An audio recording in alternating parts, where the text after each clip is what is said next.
My name is Bob Hassan. Welcome to the Consulting with Bob series. Today we're going to have a discussion about identity. And the question that has been posed to me is, how do we work from a strong identity? And I think that's a great question, and thank you for sending that in. Understanding that we are loved children of God is the key in our identity as being strong people in the workplace. If we are moving from an orphan identity, which is what we talk about in the business of honor, as someone who is trying to control their entire life and not letting God or others back in, we become a poor team player. When we're operating from a strong, positive identity as a loved child of God, then we're more apt to ask for buy-in, to ask for others' opinions. Jim Collins writes about the genius with 1,000 helper leader who sits at a conference room table and dictates everything to the people, and as they're nodding their heads, they go away and they're not empowered. The honoring leader says, from a strong identity, listen, we have this problem that we're trying to work out. I'd like to hear everybody's ideas.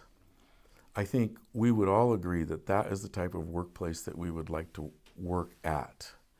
So to truly work for God, we have to recognize the scripture in Colossians in the 3rd chapter, I believe it's the 23rd verse, is that everything we do is to work for our Father.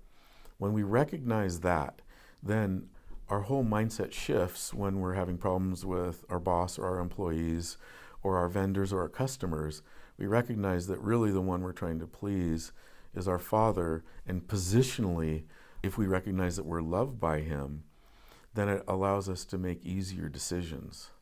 I know that in my life, when I get sideways on understanding my identity, I can realize at the conference room table that I'm actually trying to direct rather than collaborate, that I'm actually trying to tell people what to do rather than asking for solutions.